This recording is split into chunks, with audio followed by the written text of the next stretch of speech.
Assalamualaikum warahmatullahi wabarakatuh. Kami kali ini akan mempresentasikan chapter 11 di paket.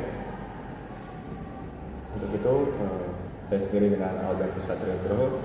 Saya Muhammad Raid Salim Safidin. Saya Reza Aurelia Saputri. Saya Ilana Dianti. Dan pada materi pertama akan dipandu oleh rekan saya. Oke, di sini pada bagian pertama itu ada IPv4 address structure, yang dimana alamat IPv4 itu terdiri dari 32 bit, yang dimana dari dua bagian utamanya itu ada network portion, network jaringan, lalu juga ada host ya. Yang dimana di sini network portion itu mengidentifikasi jaringan spesifik perangkat dalam satu jaringan yang harus memiliki bagian ini yang sama. Lalu ada host portion yang dimana mengidentifikasi perangkat secara unik dalam jaringan tersebut. Lalu ada subnet mask yang dimana sebagai kacamata bagi perangkat untuk membedakan porsi network dan juga host. Nah, lalu masuk ke prefix length yang dimana cara ringkas menulis subnet mask. Contohnya /24 berarti 24 bit pertama adalah porsi network sama dengan 255.255.255.0. Lalu yang terakhir ada logical n, yang dimana proses yang dilakukan perangkat untuk menentukan alamat jaringan mereka sendiri dengan membandingkan IP dan subnet mask secara bit per bit. Lanjut. Selanjutnya di sini pada subbab 12.2 yaitu unicast. Unicast adalah komunikasi one to one atau satu ke satu orang ataupun satu ke satu titik. Cara kerjanya adalah paket data dikirim dari satu perangkat sumber atau source langsung ke satu perangkat tujuan yang spesifik menggunakan alamat IP unik perangkat tersebut. Perangkat lain dalam jaringan yang sama akan mengabaikan paket ini karena IP tujuan tidak cocok. Contohnya saat kita melakukan browsing web dalam HTTP atau HTTPS, mengirimkan email atau mengunduh file dari server. Yang itu ada broadcast. Broadcast adalah koneksi one to all atau satu ke semua orang. Dari satu orang, dia dapat mengirimkan ke banyak orang ataupun source ataupun yang bisa disebut dengan destination. Cara kerjanya satu perangkat pengiriman paket data ke seluruh perangkat yang berada di dalam satu jaringan lokal yang sama. Broadcast domain alamat IP tujuannya yang digunakan adalah alamat khusus, contohnya misalkan 255, 255, 255 dan 255. Perlu dicatat atau di note, router secara default tidak akan meneruskan paket broadcast ini ke jaringan luar. Contoh nyatanya digunakan oleh protokol DHCP Discover saat komputer baru menyala dan meminta alamat IP secara otomatis ke server atau ARP request untuk mencari alamat fisik MAC address perangkat lainnya. Lalu yang ketiga di sini akan masuk ke multicast. Multicast adalah komunikasi one to many atau satu kelompok tertentu. Cara kerja metode ini berada di tengah-tengah daripada pengiriman data berulang kali ke banyak orang yang mengganggu semua orang.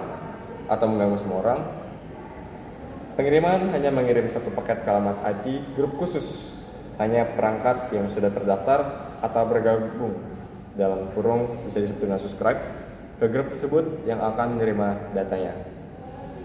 Alamat IP menggunakan rentan kelas D 224.0.0 sampai 239.255.255.255.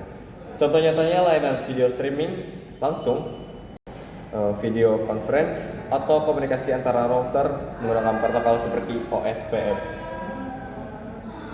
Sekian yang dapat saya sampaikan, akan dilanjut oleh rekan saya.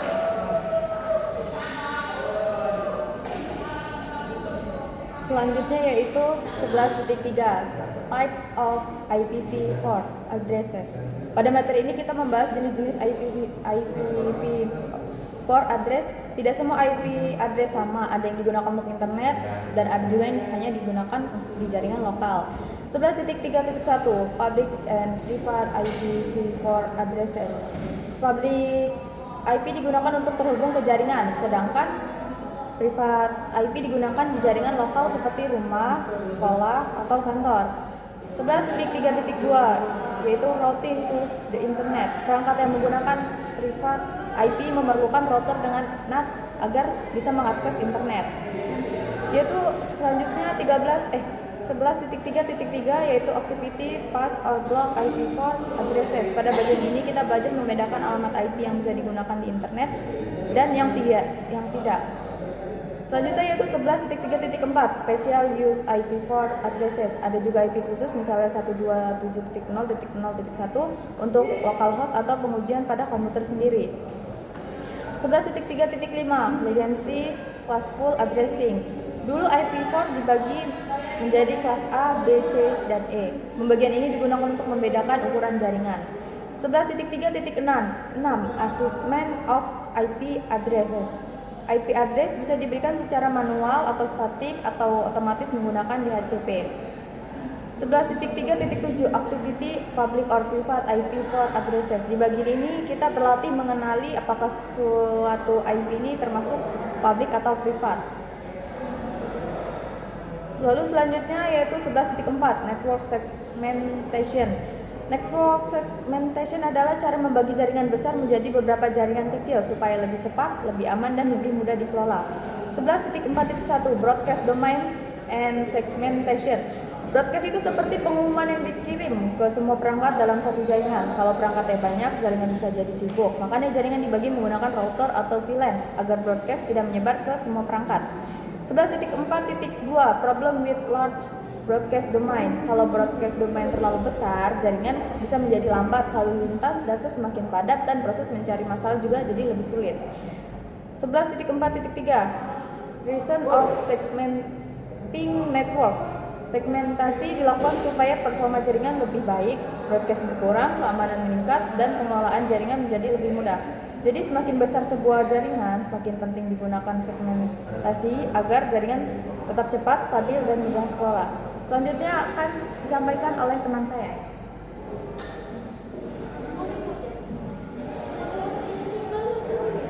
Oke, selanjutnya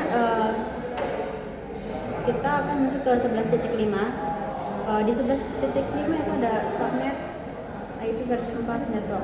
Kita langsung masuk ke 11.5.1 subnet authorized body, yaitu subnetting adalah proses pembagian satu jaringan menjadi beberapa subnet yang lebih kecil. Tujuan untuk menghemat alamat IP, mengurangi broadcast, dan meningkatkan keamanan dan mempermudah pengelolaan jaringan. Subnet pada octet boundary terjadi pada prefix 8, 16, dan 24. Sehingga diperhitungkan lebih mudah karena berada tepat pada batas 8 bit. Selanjutnya kita akan masuk ke 11.5.2 subnet waiting on octet body, yaitu subnet dilakukan di dalam satu octet menggunakan prefix seperti slice 25, 26, atau 27. Beberapa bit host dipinjam menjadi bit subnet sehingga jumlah subnet bertambah, tetapi jumlah host subnet berkurang. Contohnya jaringan 19.168.1/26 menghasilkan 4 subnet, masing-masing memiliki 62 host. Lanjut kita masuk ke 11.5.3 di subnet mask, yaitu sebuah subnet mask digunakan untuk membedakan network ID dan host IP pada alamat IP versi 4. Dengan subnet mask kita dapat menggunakan network address broadcast serta jumlah host yang tersedia semakin besar. Nilai perfect misalnya slice 27. Semakin banyak subnet yang diperoleh tetapi semakin sedikit host pada setiap subnet. Jadi kita masuk 11.5.4 subnet within the magic number. Magic number digunakan untuk menentukan batas seperti subnet dengan cepat. Rumus magic number ada 256 ukuran nilai subnet pada octet tertentu. Contohnya 255255519 itu magic number sama dengan 64. Magic number membantu menentukan urutan alamat subnet tanpa menghitung secara biner. So kita masuk ke 11.5.5 paket tracer subnet IP versi 4. Pada praktikum paket tracer dilakukan penerapan subnet dengan langkah-langkah menentukan jumlah subnet host yang dibutuhkan memilih subnet yang sesuai menghitung network mengkonfigurasi alamat pada router, dan bisa menguji koneksi penggunaan perintah. Kesimpulan dari modul 11.5 ini adalah membahas konsep dasar subnetting versi 4, mulai dari subnet batas oket, subnet di dalam oket, fungsi subnet mask, dan penggunaan magic number untuk mempermudah perhitungan subnet, sehingga penerapan subnet dalam simulasi paket tracer. Materi ini menjadi dasar penting sebelum pelajaran subnet yang lebih spesifik. Sekian materi dari saya. 11.8 itu pertama ada VLSM basic, ilustrasi sebuah jaringan besar yang dibagi rata lalu menyisakan banyak ruang kosong. Di sini kita diingatkan kembali bahwa pada subnetting tradisional seperti skema /16, setiap subnet dipaksa memiliki ukuran dan jumlah host yang sama rata. Masalahnya, tidak semua jaringan membutuhkan host sebanyak itu. Hal ini membuat banyak alamat IP version 4 terbuang sia-sia. Oleh karena itu, dikembangkanlah metode variable length subnet mask atau VLSM untuk membagi jaringan secara dinamis sesuai kebutuhan. Lanjut, sini ada address conservation. Sini karena ketersediaan IP public version 4 di dunia sudah sangat menipis, menghemat alamat host adalah prioritas utama saat mendesain jaringan. Sebagai catatan, masalah penghematan ini tidak ada pada IP version 6 karena ruang alamatnya yang sangat masif. Dan inilah yang mendorong transisi global ke IP versi 6 pada IP versi 4 public. Subnet berukuran tetap atau tradisional sudah tidak efisien lagi karena kebutuhan setiap segmen jaringan biasanya berbeda-beda. Lanjut, di sini ada cara kerja VLSM. VLSM memungkinkan kita membagi ruang jaringan menjadi bagian-bagian yang tidak sama besar dengan cara mengubah subnet masknya. Contoh konkretnya adalah jalur koneksi antar router yang hanya butuh 2 alamat IP. Jika memakai subnet standar /27 30 host, kita membuang 28 IP. Dengan VLSM, kita memecah subnet /27 tersebut menggunakan mask /30. Berdasarkan rumus, menyisakan 2 bit host akan menghasilkan tepat 2 alamat IP, sehingga tidak ada IP yang mubazir. Selanjutnya, VLSM topologi address assignment. Sini kita melihat implementasi topologi VLSM. Setelah perhitungan selesai, alamat IP yang efisien tadi langsung diterapkan ke perangkat. Jaringan LAN yang padat mendapatkan subnet berkapasitas besar, sedangkan jalur penghubung antar router menggunakan subnet /30. Semua interface router dan host mendapatkan alamat IP yang pas tanpa ada pemborosan satu ruang alamat pun. Selanjutnya di sini aktivitas praktik VLSM. Jadi bagian ini dirancang untuk menguji pemahaman kita dalam menghitung, memecah bit, dan mengalokasikan subnet mask yang bervariasi secara mandiri agar kita semakin mahir sebelum menerapkan di jaringan nyata. Itu perencanaan alamat jaringan IP versi 4. Kita masuk ke 11.9. Sebelum melakukan subnetting, seorang administrator jaringan harus melakukan studi kebutuhan.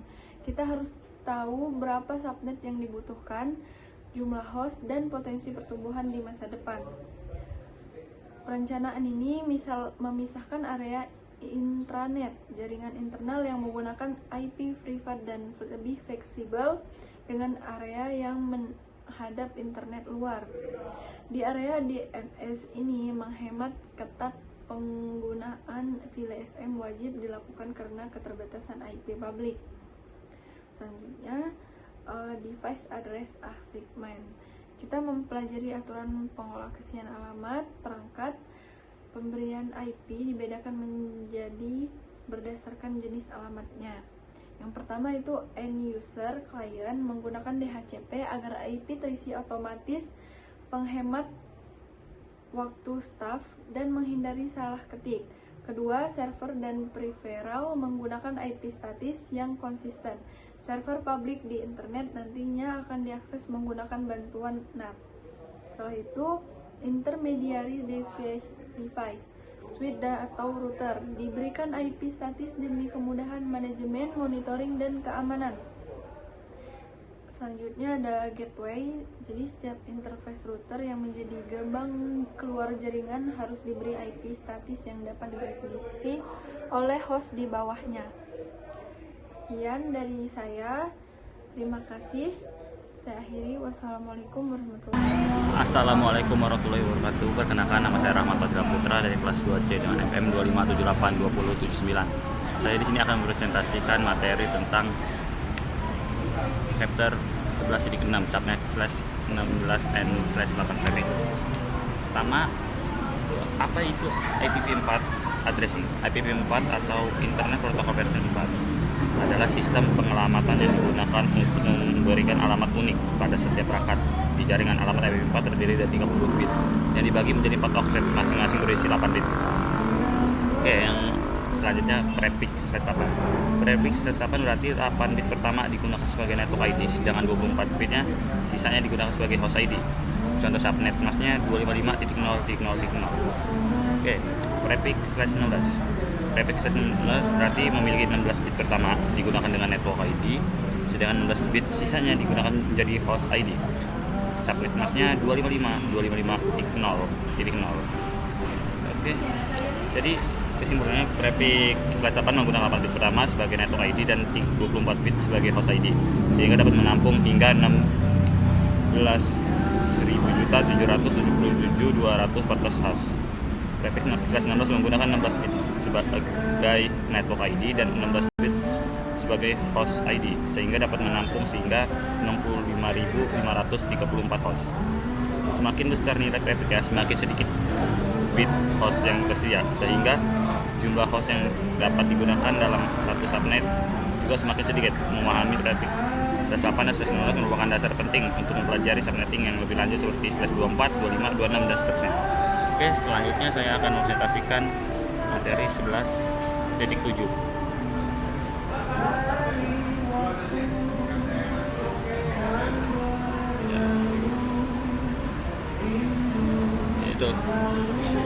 Itu subnet to meet requirement. Apa sih subnet to meet requirement? Itu adalah proses pembagi sebuah jaringan menjadi beberapa subnet sesuai dengan kebutuhan jumlah host perangkat. Pada setiap jaringan tujuannya adalah agar alamat IP digunakan secara efisien dan tidak banyak yang terbuang. Mengapa perlu subnetting? Misalnya Anda memiliki jaringan 192.168.1.1/24.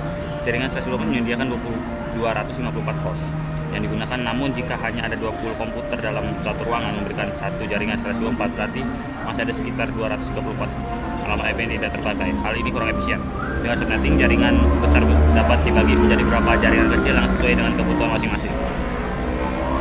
Oke, sekian presentasi dari saya. Lebih dan kurang saya mohon maaf. Wassalamualaikum warahmatullahi wabarakatuh. Mungkin sekian yang dapat kami paparkan pada presentasi chapter.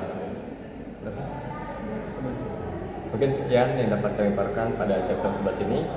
Untuk mohon maaf untuk salah kata dan kekurangannya, kami ucapkan terima kasih.